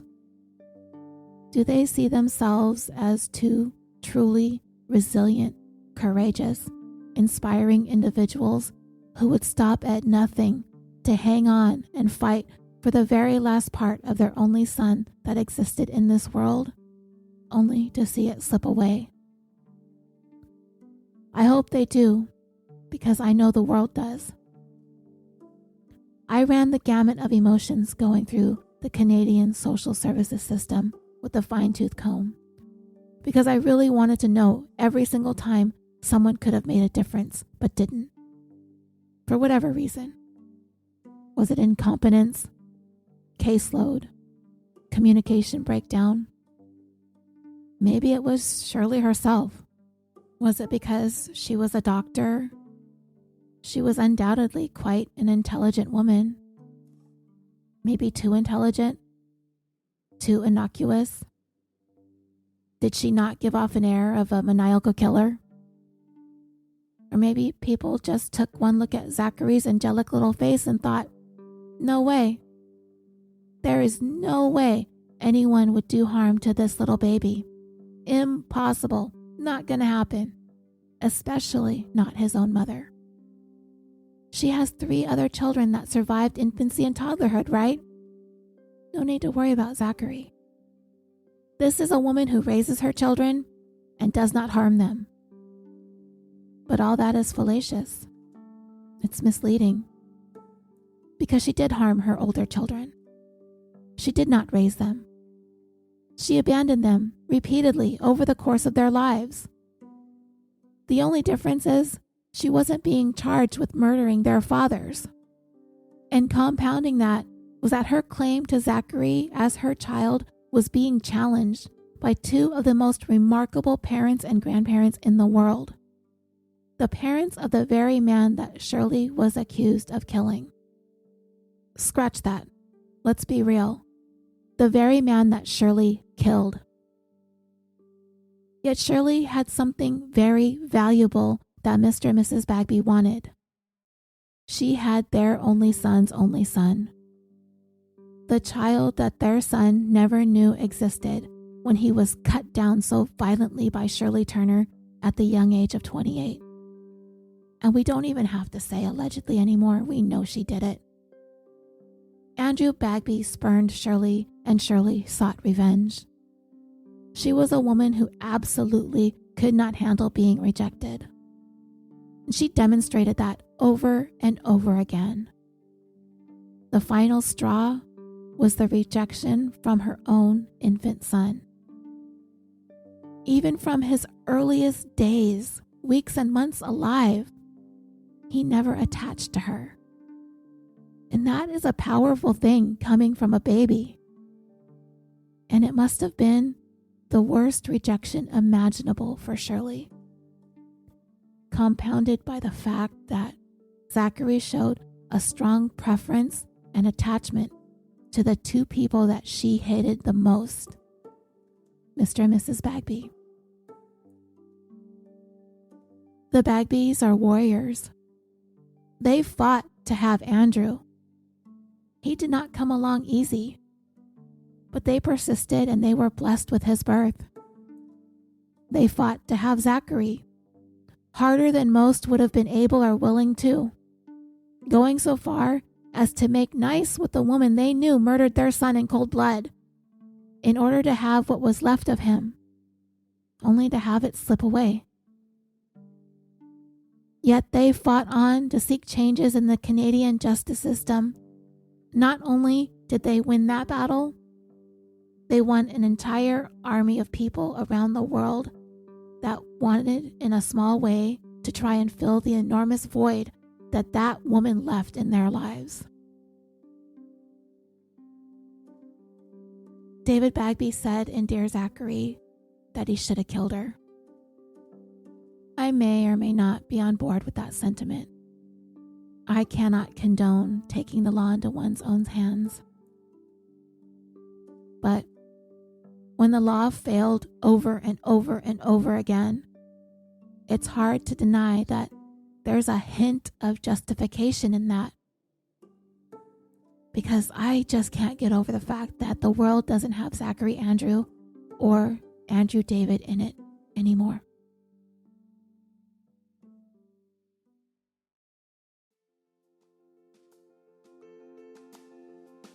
And that will bring this series of Losing Andrew, Losing Zachary to a close. I would encourage you to come on over to our Facebook discussion group if you haven't done so yet and request to join. It is there we discuss the cases that we cover, we share our thoughts and opinions, and it's not only about our show, but any other podcast you listen to and enjoy, documentaries that you've watched, books that you've recently read, as well as current news stories. We also post about our pets. We post funny memes, so please feel free to come over and share. You can also go over to the show's Facebook page and like the page and leave a review or a recommendation. You can follow us on Twitter at CaliforniaPod and on Instagram at CaliforniaDreamingPod. I am a little bit behind on birthday shoutouts. I also want to get a little bit ahead of them too because I'm not exactly sure when I'm going to record again. So I'd like to wish a very happy birthday to Zach K on February 26th, Michelle H on the 29th, leap year baby, Jorge G on March 4th, Tiffany V and Kate M on March 6th, Shadira M on the 8th, Cindy T on the 11th, and Amanda E on the 12th. I hope you all have had a really great birthday. California Dreaming is brought to you by the Orbital Jigsaw Network, a podcast production company on a mission to create some of the best podcasts to listen to, with an eclectic roster of shows with content including true crime, history, sports entertainment, gaming, and social media. So visit our website at www.orbitaljigsaw.com. You will find links to all of our podcasts, as well as a direct link to our merchandise store on TeePublic. Again, that's www.orbitaljigsaw.com. Thank you so much for listening to this series. I'm your host, Roseanne. Until next time, sweet dreams.